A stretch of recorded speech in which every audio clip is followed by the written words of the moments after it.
SIR এর চূড়ান্ত তালিকা প্রকাশের আগে চলছে শুনানি পর্ব, আর শুনানিতে অনেকেই ভোগান্তির অভিযোগ করছেন। যেমন চক্রবেড়িয়া রোডের বাসিন্দা প্রভাতী রাউত। ভবানীপুর বিধানসভা কেন্দ্রের অন্তর্গত বেলতলা গার্লস হাই স্কুলে তাঁকে শুনানিতে ডাকা হয়েছিল। 30শে ডিসেম্বর ডাকা হয়েছে তাঁর স্বামীকেও।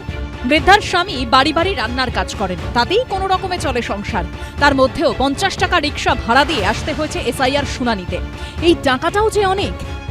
বুঝতে পারছি, খেয়াল নেই অত, ঘর বাড়ি ভাড়া বাড়ি তো ভাঙচুর হয়েছে, বয়স হয়েছে, বুঝতে অসুস্থ, কাগজপত্র দিয়ে।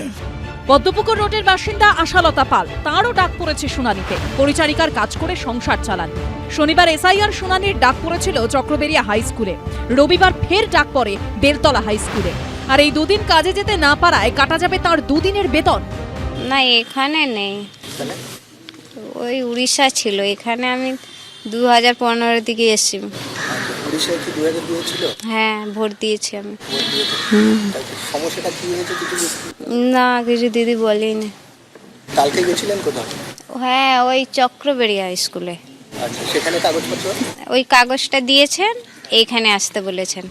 চক্রবেড়িয়া রোডেরই আরেক বাসিন্দা কুমার পাল শাহ ফিজিক্যাল অ্যাপিয়ারেন্সের জন্য সস্ত্রীক ডাক পেয়েছেন শুনানিতে। 67 বছরের বৃদ্ধ শুনানিতে এসে খাওয়ার জল খুঁজছেন, হাতের সামনে পাচ্ছেন না পানীয় জলটুকুও। ওরা ডেকেছে কারা? এই এসআইআর হিয়ারিং এর জন্য? কাকে কাকে ডেকেছে? আমি আর আমার ওয়াইফ দুজনই আছি। আপনি কত বছরের ভোটার এখানে?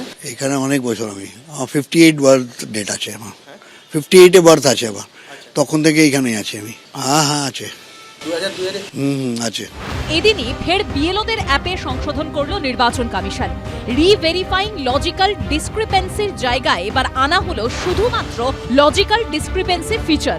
শনিবার ভোটারদের ব্যাপক ভোগান্তির পর রবিবার এই সিদ্ধান্ত নিল কমিশন। আজকে বিএলও অ্যাপে একটি যে ফিচার ছিল, সেই ফিচারটাকে চেঞ্জ করা হয়েছে। নতুন না বলে আমরা বলবো চেঞ্জ করা হয়েছে। এর আগে যেটা ছিল তার নাম ছিল রিভেরিফাই লজিক্যাল ডিসক্রিপেন্সি, সেটা পাল্টে আজকে দেওয়া হচ্ছে লজিক্যাল ডিসক্রিপেন্সি, শুধু কথাটা লেখা হয়েছে। এবং তার সাথে সাথে প্রতিটি বিএলওর কাছে একটা নতুন তালিকা, মানে ভোটারদের তালিকা পাঠিয়ে দেওয়া হয়েছে। মূলত এই তালিকাটা দেখে বোঝা যাচ্ছে যেটা, এবং যেটা নির্দেশ দেওয়া হয়েছে সেটা হচ্ছে যে এদের হিয়ারিং হবে না। এদিকে এতেও ত্রুটি রয়ে গেছে বলে বক্তব্য বিএলওদের একাংশের। প্রথম কথা হচ্ছে এরকমও আছে যে কিছু কিছু ক্ষেত্রে মানে আমি নিজে খুব ভালোভাবে কাজ করেছি, যে নামগুলো দেওয়া আছে অ্যাপে দেখতে পাচ্ছি সেম নামগুলোই আবার লজিক্যাল ডিসক্রিপেন্সিতে ফেলে দিয়েছে। মানে বাবার নাম ঠিক আছে, কিন্তু এক্স্যাক্টলি আবার ওটাকেই লজিক্যাল ডিসক্রিপেন্সিতে ফেলে দিয়ে বলছে বাবার নাম ভুল আছে। আমি পার্সোনালি চেক করে দেখেছি ঠিক আছে। ভোটার আনিসুর রহমান, এখানে লজিক্যাল ডিসক্রিপেন্সি কি? Father name does not match with father name in ইরোল of 2025, এটা মিসম্যাচ। আমরা বারবার এটাই বলছিলাম যে অ্যাপটি ত্রুটিপূর্ণ এবং যেভাবে নির্বাচন কমিশন চলছে সেটা অসাংবিধানিক। এ নিয়ে বিএলএ 2-দের সঙ্গে ভার্চুয়াল বৈঠকে অভিষেক বন্দ্যোপাধ্যায় বলেন, 1,38,00,000 নাম লজিক্যাল ডিসক্রিপেন্সির মধ্যে ঢুকিয়ে দিয়েছে, কিন্তু এদের তালিকা প্রকাশ করছে না। 31 তারিখ আমি নির্বাচন কমিশনে যাব, 1,36,00,000 লজিক্যাল ডিসক্রিপেন্সি নিয়ে প্রশ্ন করব। তারা নানা বিষয় ঘোষণা করেছে, কিন্তু এই লজিক্যাল ডিসক্রিপেন্সির তালিকা দেওয়া হয়নি। তাদের কাছে তালিকা নেই।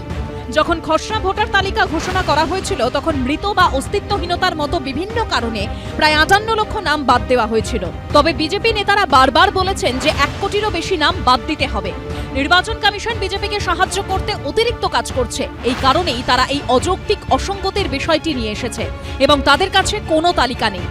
যাদের ডেকেছে তাদের বলছে আজ জাস্ট একটা ছবি তুলে আর একটা স্টিক মেরে ছেড়ে দেবে। কারণ এখন ওরা বলছে টেকনিক্যাল ফল্ট, অ্যাকচুয়ালি গাফিলতি হয়েছে যে 2002-এর যারা ডাটা এন্ট্রি করেছে 2002-এর তারা করেনি, কারণ 2002টা পায়নি। এটা তো ইলেকশন কমিশনের যে হটকারিতার জন্য এটা হয়েছে। গভীরতা টবিরতা ষড়যন্ত্র এইসব তত্ত্বকে নস্যাৎ করে বাংলার মানুষ শুধু অপেক্ষা করছে কখন ভোটের দিন আসবে তৃণমূলকে হারানোর জন্য সে বোতাম টিপবে।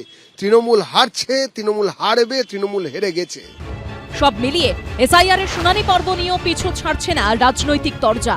রুমা পাল ও সুদীপ্ত আচার্যর রিপোর্ট, এবিপি আনন্দ। এবিপি আনন্দ, এগিয়ে থাকে, এগিয়ে রাখে।